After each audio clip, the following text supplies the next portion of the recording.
Salaman tulando, may talaga. Yan, pinapaubos ko lang tong nagsobrang halo na to. Kaya pinapatungan ko na ng isang patong yan. Isang patong lahat yan, paikot. Hanggang maubos yung halo.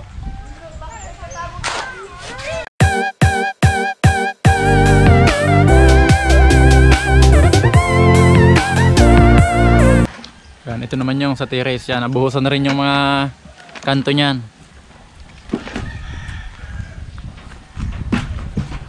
Yan, tapos dito. Yan, ipapatanggal ko na yung forma nito. Yan.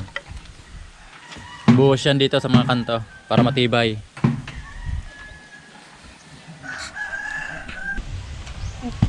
Yan, okay na to. Lalagyan na lang namin to ng lason para sa anay, tapos graba. Tapos bakal na yung sunod.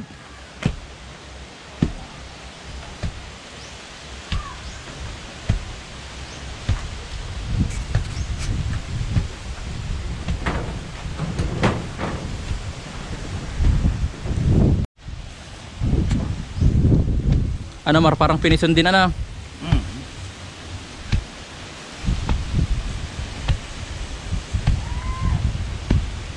Yan, si Edmar yung pinakapiso namin dito.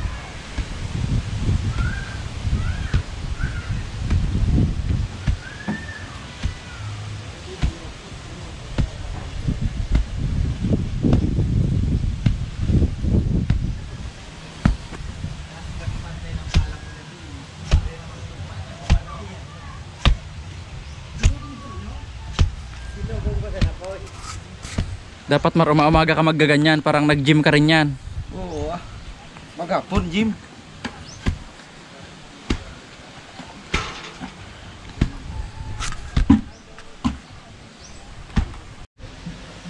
Ano Mar, konting-konti na lang Mar, isang square meter na lang yan.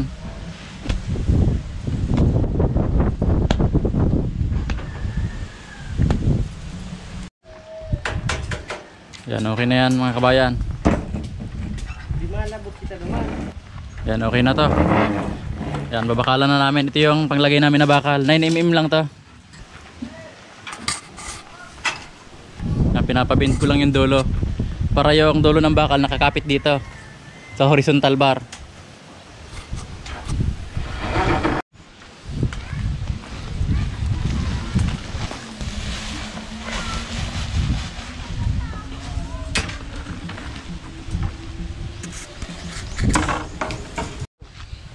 Yan, ito yung mga dulo ng bakal sa flooring.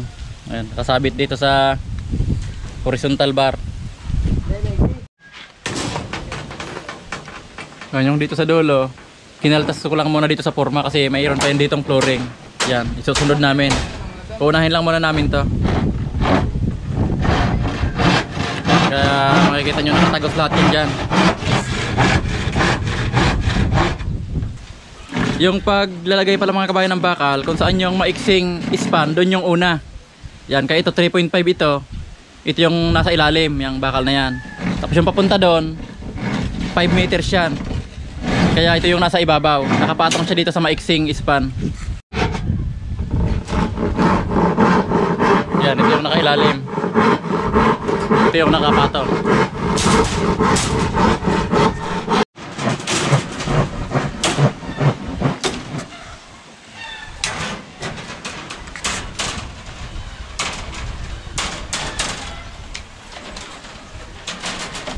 Yan yung spacing ng bakal nito, 40 cm. 40 yung pag ganon, 40 rin yung papunta doon.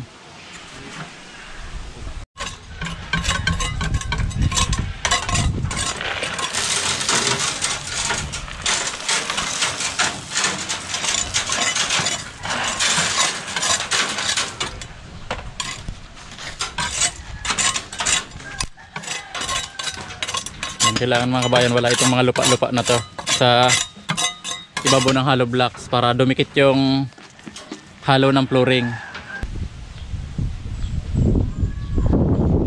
Yan, magtitimpla kami mga kabayan ng anti-anay. Yan, 540 yung 250 ml.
Hindi kasi pwedeng hindi lagyan ng antay-anay kasi yan yung sumira ng bahay namin dito. Kaya sigurado marami to sa ilalim. Yan lalo na dito.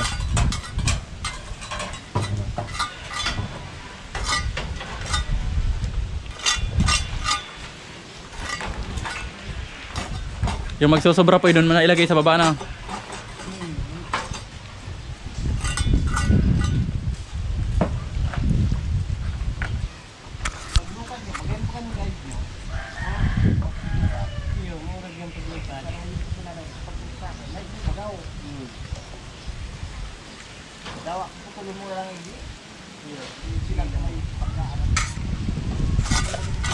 Ito po ilagyan mo na rin to po, yung sobra.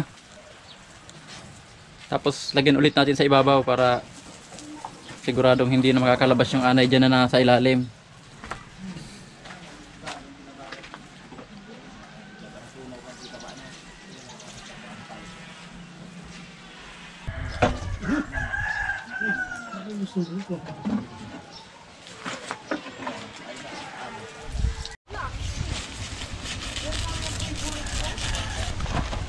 Yan, ito na yung pangbuhos namin dyan. Yung halo namin, 1, 2, 4. Yan, sa flooring lang kasi kaya 1, 2, 4 lang. Yan, yung paghahalo ng mano-mano, buhangin muna. Tapos simento. Tapos ililipat doon, balik. Yan, paulit-ulit lang hanggang mahalo. Yan, kaya medyo mabagal pag mano-mano. Mas maganda rin talagang may mixer. Hindi nga daw sanay si Pipoy sa kasi Edmar maghalo ng mano-mano. Nasanay sa mixer. Nasanay na lang. Pero bago daw matapos to siguro master na silang dalawa.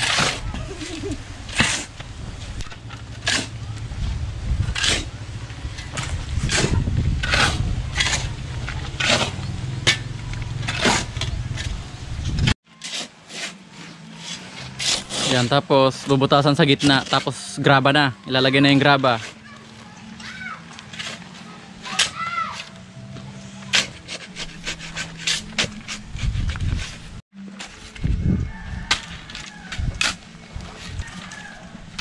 Sura ka yan? 20. Dua pa lang. Tulo, pangatlo.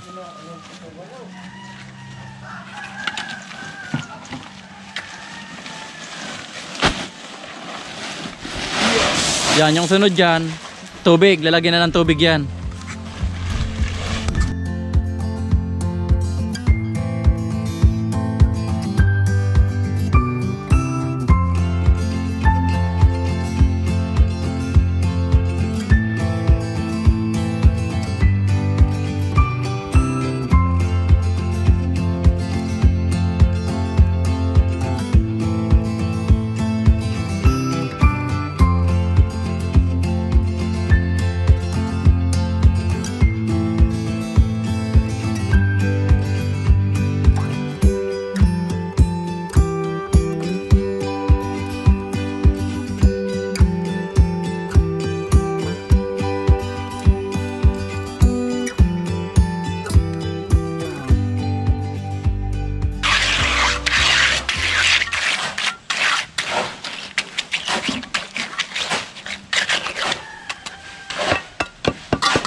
Yan, ito pang na to, pang 10 sakong simento, pangalawang halo. Ano pa, sakto na kaya yan po? Sakto na yan.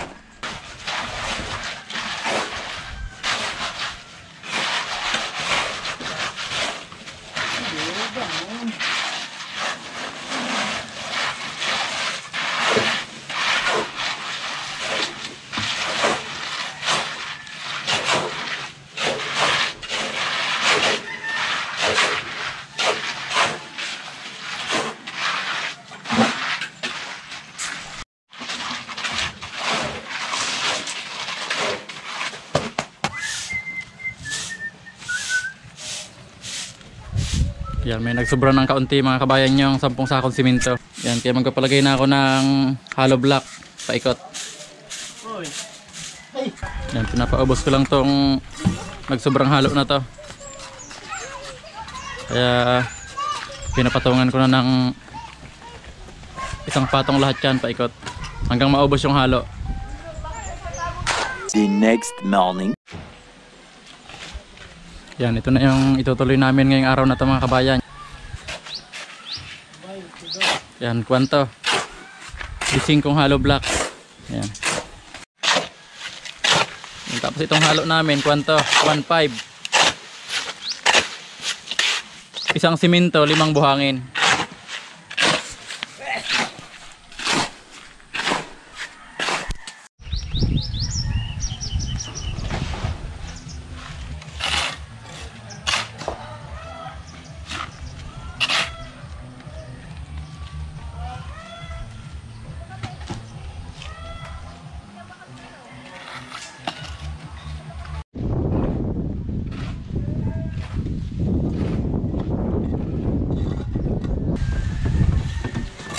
Yan, yung asintado namin na to hanggang kwanto, 11 patong.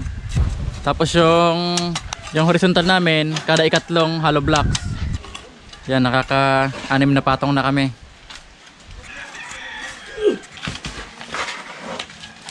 Itong hollow blocks na to, didiretso yan dyan sa rafter na yan.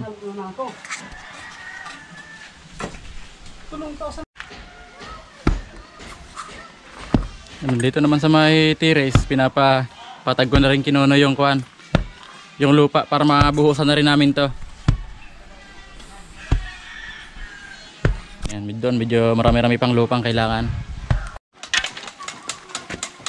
Yan, ito pang kuan na to, pang 9 na patong, kaya 2 na lang, maglalagay na kami ng beam.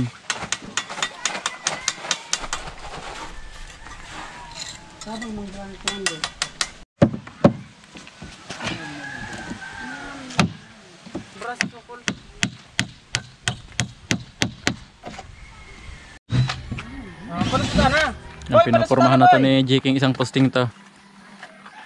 Yan, tinali lang ng alambre yan. Pero lalagyan pa yan dito sa gitna ng isang kahoy para hindi lumubo.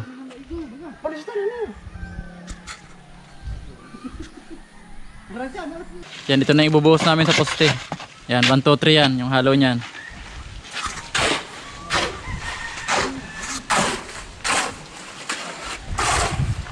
Yan, ito mga kwanto. Saka ko ng simento kasi may mga yung ganito, yung pinagdugtungan ng hollow block, may butas na maliit, kaya siniksikan namin yan para hindi lumabas yung katas.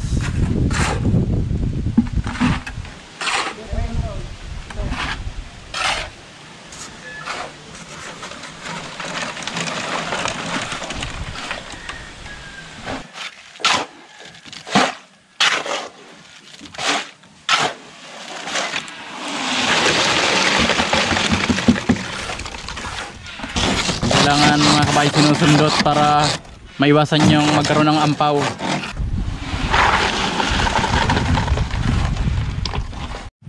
Yan, tapos na namin buhusan yung isang poste mga kabayan. Yan, bukas itutuloy na namin yon. Kulang pa ng 2 patong yon. Saka dito sa harap, dadagdagan na rin namin yung bukas. Yan, ito yung natapos namin ngayong maghapon.